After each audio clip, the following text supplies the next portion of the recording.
Welcome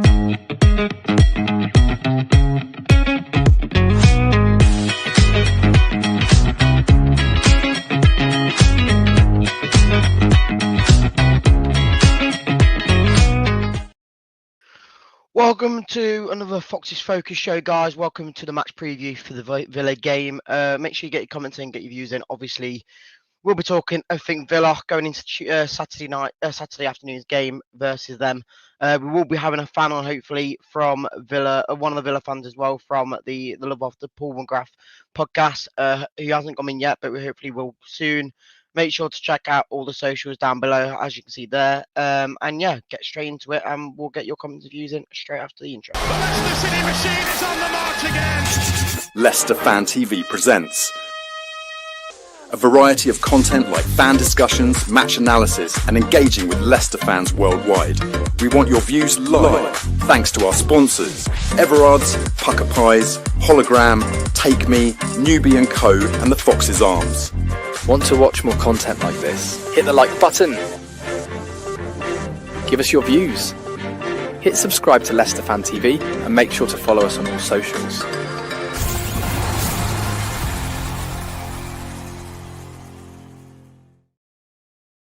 Yes, like we say, make sure to get your comments and views in. Like Dawn has. Evening, how are you doing? Fofu? Good evening, how are you doing, mate? But good evening. Okay. Using a bit of the Emre thing there. Evening, Reedy. Not worried about Mads. These groin injuries tend to linger. Maybe so, mate. Maybe so. We'll get straight into it. Let me just change over the graphic to the one without socials. Hopefully everyone's doing okay. Let's get to see if there's any more comments coming in before we do get the guest in today. No. We'll let you know when he's ready. We'll bring him on in just a second when he's ready. Here we go. So, what's everyone's thoughts on the game tonight? On Saturday, sorry. We've got a few players out. Wilfie's still out. We've got Hermanson, who's been announced, coming out tonight as well, which is annoying, but it is what it is. We've got Ndidi still out. I don't know if I mentioned him. And we do have... Who else is out? I'm trying to think who else is out. I think that's it. Andy says they're getting Mads ready to be sold. No, I don't think that, mate. I think you just don't want to risk him, really, do you? And Ray says smiley face with laughing. We'll bring the guest in now. Hi, mate. How you doing? Hello, everyone. Apologies. I'm stuck in a car. I was trying to get somewhere. I thought I'd be there by the time I did this podcast, but no, I'm stuck in my car. So apologies about that. No, we can still hear you, mate. It's all good. Go on then, mate. Obviously, the Villa game on Saturday. I've seen your previous results, previous 5 results. 2 wins, a draw, and 2 losses, if I'm not mistaken. What's your thought on this game going into Saturday? Because you can see our form isn't the greatest. We're not. Well, I'd say we are. I think we're playing quite good, but we're just not getting the results at the moment. What's your take on this, mate? Yeah. So, look, I think. Villa are a weird team at the moment. When we show up, we really show up. But when we don't, and when we come up against a small bit of adversity, we tend to capitulate this year. Happened a couple of times. Duran gets sent off against Newcastle. He's not going to be playing at the weekend against you guys. Big loss for Villa. We capitulate. The last game we played against Brighton, scored the second goal. Morgan Rogers scores that goal just after half time. Villa got back into the game through a penalty with Ollie Watkins. We were in the ascendancy for 10 minutes after we went 2-1 up. We couldn't kill the game off, and then we conceded because we allowed wave after wave after wave of attack. Subsequently, Morgan Rogers won't be playing against you guys at the weekend as well. So Villa are a bit of a soft underbelly for at the moment. Our defence is not playing very well at the moment. And I'm going to be really honest, with Morgan Rogers out at the weekend, I have no idea who's going to carry the ball forward for Aston Villa, because without him, we are severely limited from a ball carrying point of view. And that's a worry. That is a worry for me at the weekend, because Villa, if they want to get into Europe again, they have to start winning soon, and they have to start becoming consistent. And it's going to be a big January transfer window, I think, for them, in an attacking sense as well as a defensive sense. But this game at the weekend, I actually I struggle to figure out where the attacking impetus is going to come from, and I think that Unai Emery will probably have to change up the formation, maybe go to that three at the back that he has done previously, and maybe bring in wing backs in the form of Nijelkovic and Matson to create that pace on the wings, because without that and playing the same formation that we've played probably religiously since Unai Emery has come in, I just don't know where the pace and the power is going to come from within this team. Oh, fair enough, mate. There's a message. There's a comment here from Andy saying we never get much at Villa Park. Again, asking you now, what's your kind of home form like compared to away form? Because you've seen the likes of Brentford at home. I think they've only lost one, and that was obviously to Forest. But the rest of them have been brilliant. What's your kind of form at home compared to away form at the moment?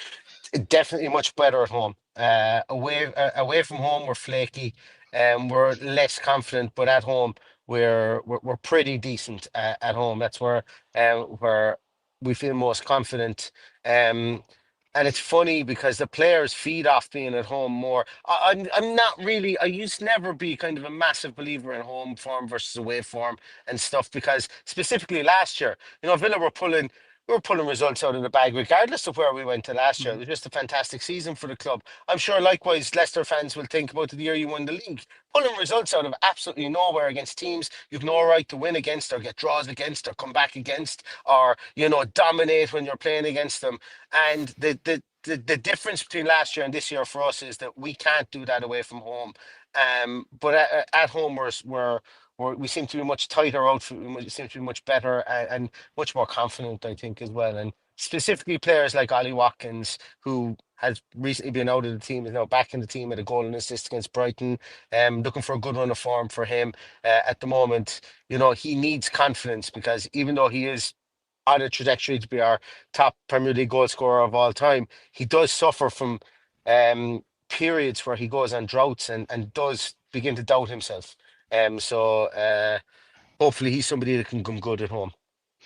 Yeah, just obviously I know it's not got nothing to do with the game, but just looking at the form as well that you've got in the Champions League, you obviously I've lost one, drew one, and won four. So from what it looks like, and you have beaten some good big teams, haven't you? So I think when it comes to bigger games, like I'm not saying that we are a big game, but when it comes to like them sort of games where you need to get the points or you need to get the win, you are more than likely going to get it. But like I say, you beat Man City. Like I say that there is games where you have come good. So who in this Leicester team, if you have watched enough of it this season, to think who is the danger man for you to watch this weekend? I love that 20-year-old attacking midfielder that you have, whose name I'm going to butcher, Bilal El-Kounis. I absolutely love him. Yeah, I love him. I liked him before he signed for Leicester. Just a very, very talented player. Just a really, really, really talented player. And I thought he was good against Man City recently as well. Was it Man City? I think it was. But yeah, I really, really like him. Yeah, quality player. Quality player. Fair enough. You're not scared of Vardy anymore, no? I think I also have to be. Vardy is like, yeah.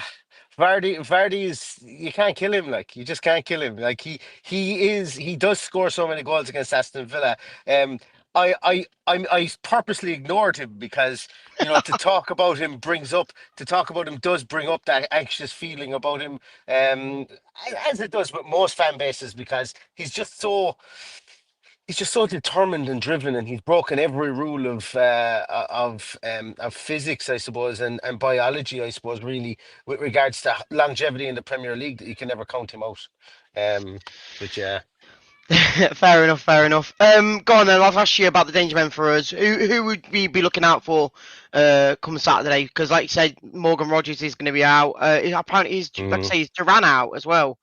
Duran is back. Yeah, both of them are out with bans. Yeah, so Rogers picked up his fifth yellow card, and Duran obviously picked up that red card, which is hotly debated, and I will debate it with people with regards to the intent.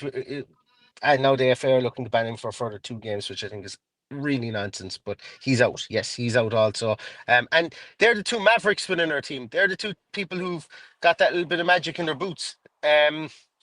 and that's the worrying part. We do have Jacob Ramsey back from injury. He's coming back from injury. Last weekend was his first game back in 7 weeks. Leon Bailey is literally about 10% of the player he was last year. Leon Bailey on like losing Morgan Rogers wouldn't be an issue if we had Leon Bailey of 2024, but he's Mm. been so he's been so erratic this year. Albeit that he did probably have his best game of the season against Brighton, so hopefully he's coming back into form. But the big players for Aston Villa, the two players Aston Villa cannot do without at the moment are Boubacar Kamara and Yuri Tielemans in midfield. And I know you guys will be familiar with Tielemans, but Tielemans has arguably been our best player this season. He filled the role that was left with by Douglas Luiz. Douglas Luiz was very much of a metronome, could get the ball moving in triangles in midfield, work the ball up through good passing movements, and maybe get on something at the edge of the area. Tielemans has been that man. He's played more deeper in that 6/8 role. I actually prefer him in the 10 role, and I would love if we could get to the situation maybe at the weekend if we do play three at the back and five in midfield with the two wing backs situation. We will probably see Amadou Onana and Kamara maybe hold more in midfield. And Tielemans push further forward, and I think that's where where he will be better suited for Aston Villa, specifically because his range of passing is incredible. His weight of passing and his range of passing is perfect for Ollie Watkins and has been for Durant this season as well. So he's somebody that we look to for inspiration. And I know I'm talking to Leicester fans who let him go for free and probably have a different view on him. I know that a lot of Leicester fans when we signed him at the time were saying, he's missing a step, he slowed down, he wasn't the player he was when you guys when he first came into the league and so on. But he seems to have been rejuvenated. And there were fair criticisms, I think, but he seems to have been rejuvenated under Unai Emery, and he's playing some really good stuff this season. Yeah, so definitely they're the two guys in midfield. Boubacar Kamara is like there is few people like him in the Premier League. He's been likened recently in an article I read to Rodri, just the way that he patrols that defense and just only wants to do that defensive duty, but has now started to pop up in the at the top of the field as well. He's obviously nowhere near Rodri. I'm not comparing him to that to him on the ability wise, but the type of player. Mhm. And he's coming back from a really, really long injury. He did his cruciate in January of this year. He came back really quickly, but he's somebody that's just become pivotal to Aston Villa, and having him as there as a shield is really, really important because our back four has been porous. So we've really been crossing our fingers and waiting for him to come back to see if it helps us concede less goals. It did against Manchester City. It didn't against Brighton, and it certainly didn't against when we went down to 10 men against Newcastle. But hopefully, we can keep 10 men in the field or 11 men in the field at the weekend and not do anything silly in defence against Leicester and try and get the wheels back on our push towards European football, if not Champions League football again next year. Yeah, like Ray here says, Yuri is always a top passer of the ball. Let's mention Yuri Tielemans anyway. Obviously, like you said, he did leave us on a free. Came to you boys. You were right. I think a lot of fans at Leicester was more on the front. He was a bit more slower pace at times. He was a bit lazy. When he was on form, he was very on form, like you said. But at times, he just didn't look interested. But what, like you obviously spoke about it a bit there, but do you see any of them traits in him while now at Villa, or do you? No. I've seen he just play a lot now in the Champions League as well, which shows his quality. But like you said, you don't agree with any of them stats, no? Any of Well, them facts? no, and I would actually say the opposite to lazy is what he looks at the moment. Sometimes he runs his absolute backside off on the field, and you can see him, he's just dead in the water at maybe 75, 80 minutes. I would say the actual opposite to lazy at the moment. And it's been something we've been able to do. Take him off, bring on Ross Barkley. Or Mhm. take Amadou Onana off, bring on Ross Barkley.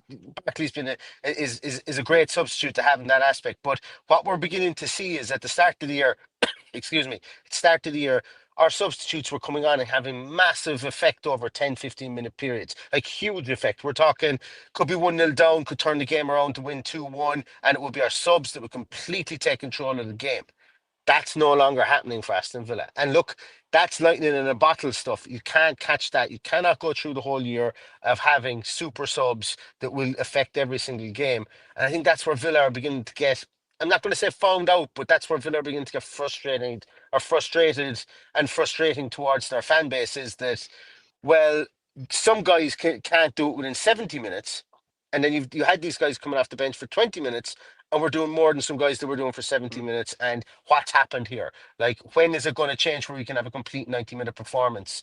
And arguably, we had that. We had 93-minute performance against Manchester City, conceded in the 94th minute. A mistake again by our back four, and that's been a big issue. So substitutes coming in, the likes of and bringing players in, having that plan of succession, I suppose, whether it be in game or even towards the end of the season, Yuri Tielemans was brought in to be that succession plan to Douglas Luiz because Villa knew they had PSR coming down the line.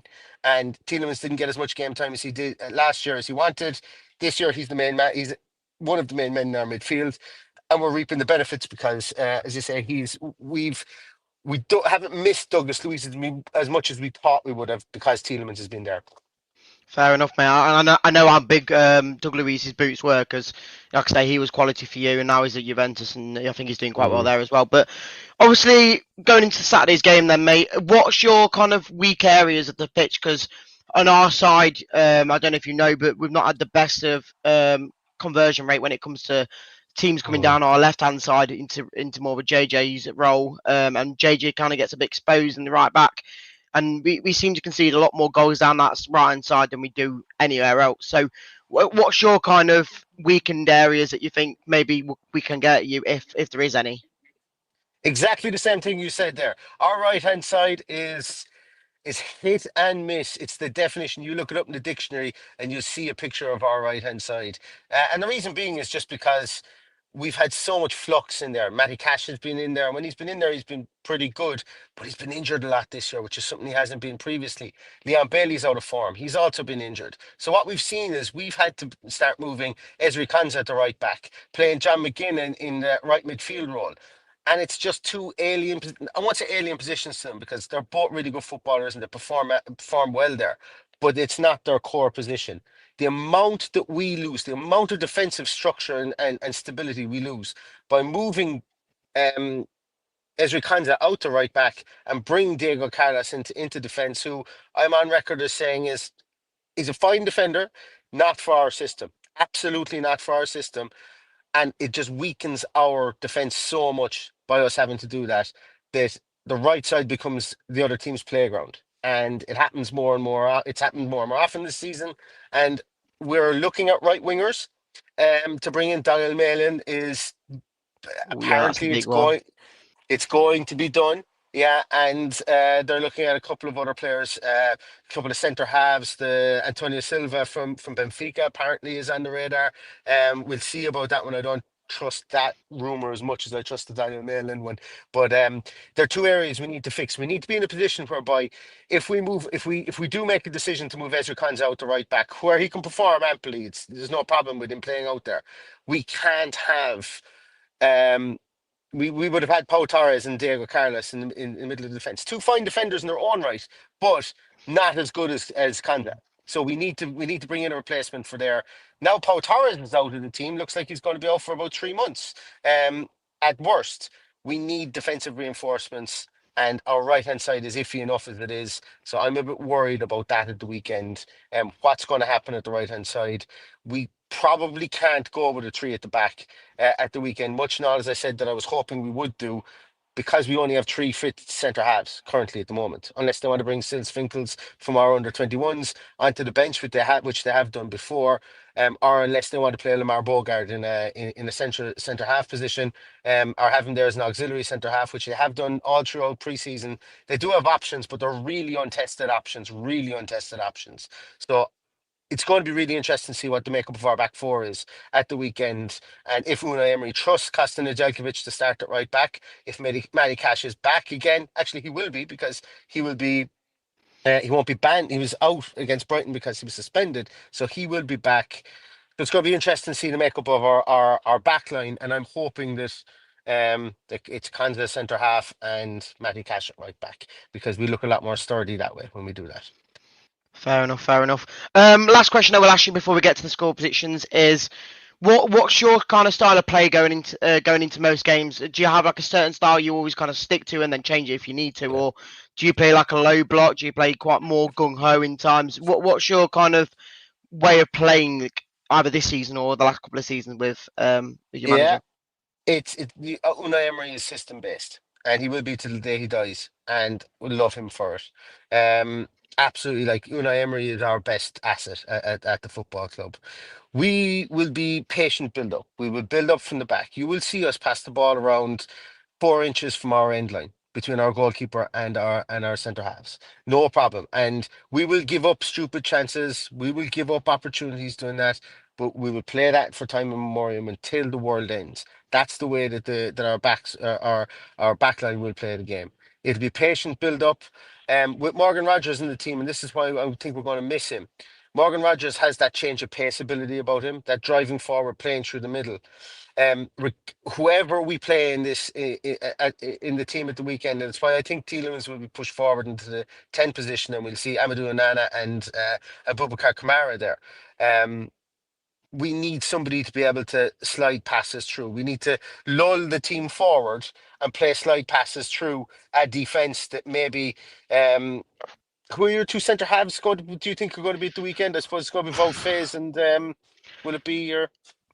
Well, a lot of our issues at the back have been through defensive errors. So we, at the moment, the last two defenders we are confident on starting is Vestergaard and Cody, which I'm not happy with, but it is what it is at the moment. But It's like 2018. Like it's like that's that. But no, and I don't. I mean that in I suppose in a good way. But like, I would be like with Ollie Watkins' movement. Ollie Watkins misses big chances. He does. He's not a clinical finisher, but if he gets a lot of chances during games. But the biggest thing that will, like, if you guys are sucked forward with Vestergaard and Connor Cody, I think that's Villa's best chance that we can try and maybe play balls through those centre halves if we possibly can at all, and get Ollie Watkins running onto them, or maybe now that you would say that they're the two with James Justin on the right hand side. It probably leads me to believe that we would play McGinn over on that side with him, and then maybe Leon Bailey on the right hand side, and try and use whatever tiny bit of pace that we would have.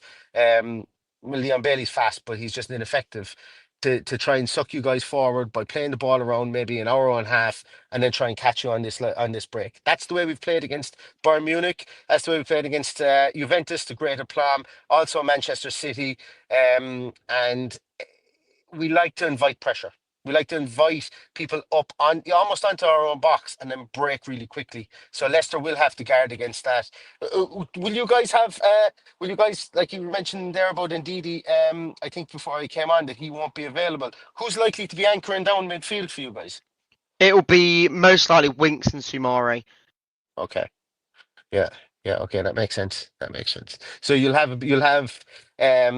mobility there. Is what I was saying. You know, Yes. you'll have mobility there, and The person you were talking about in Rogers is kind of for us in a way they can, but as well Sumare is the one who can kind of box the box, but can get forward quicker as well when it comes to it. But Winks is more that deep line playmaker who can kind of play the balls from the defense. So yeah, like I say, it is what it is. I hope we can get past you, but the way we're playing, mate, we've not won in 5, so there's every chance we will lose it. But go on then, mate. Last question, score prediction. First of all, you going to be there or? No, I'm not. I'm not going to be there. I'm getting married this year in April, so I'm based in congratulations. Ireland. Thank you very much. I'm based in Ireland, as you guys can probably tell by my accent. So I've not actually been over this year at all, but I am going. Every good Irishman has to make it to Aston Villa versus Celtic at the end of the month. Yeah. So I am going to that, and that's going to be the start of my stag, which goes on for. Jesus, I think it's up to about 6 days now. I don't know how I got shore leave from the missus to be for that, but I did. But I'm not going at the weekend. It's funny, I've spoken there about my trepidation about this game, but if Villa are a serious entity, if we're serious about getting back into Europe again, this is a game we have to win. And for that reason, and I think Unai Emery has gotten a bit salty. He's gotten a bit, I don't know, can we swear? He's gotten a bit pissed off recently over a couple of things. Specifically, we were robbed against Juventus. We should have won 1-0. We should have, he vehemently defends Duran's sending off and thinks that was changing in the game. And he was annoyed at one or two things, mostly our own team, at the weekend against Brighton. And when he kind of begins to get a bit antsy about things, there is a reaction from the team. So I'm going to say Villa won't. I'm going to say 2-1 Villa because Villa can't keep a clean sheet, and you guys have Jamie Vardy playing for you. So I think it's going to be 2-1 Villa, and I think the Villa fans will be still a bit itchy after this game, going, well, it's a game, if we are to be serious about getting Champions League again, we need to kill off games like this and same old, same old. But at the end of the day, 3 points are pivotal for Villa this weekend, regardless how they come. And that's why I think that it's going to be a 2-1 to Villa. Fair enough, mate. I'm like you mentioned about you conceding a lot of goals or conceding goals because you can't keep a clean sheet. One of the things that are kind of good on our side, as much as we are in the relegation zone now, is majority of games we do score in. Like at one point, us and Man City were the only teams who didn't score who scored in every game until the Man United game, but we played. But yeah, we have been scoring quite a lot, and just unfortunately, we've just been conceding too many to win a game. Yeah. But I'm gonna stick to my guns and what I said on the other show earlier today. It's a mad one, but going back to the last time we played you at Villa Park, we beat you 4-1. I'm gonna go back. I'm gonna do that again and go 4-1 to Leicester. It's a massive ask, but and that's an interesting one because remember I was talking about Unai Emery kind of beginning to lose his head a bit. He lost his head out. We lost heavily to Arsenal. We lost heavily to you guys, and we lost heavily to Liverpool. I think it was in a 3-game period, and you guys I think were the last of that 3-game period. And Emery lost his head. And then Villa went down this massive run of getting into 7th place in Europe, essentially from that. So yes, I do remember that game. I remember you guys had your way with our high line, just playing high balls over the top. We don't play that high line as much anymore. It's still there, but not as evident. But yeah, if it's 4-1, I don't think I'll ever be able to come on this podcast again, guys. And I think it's my 3rd or 4th time being here, so.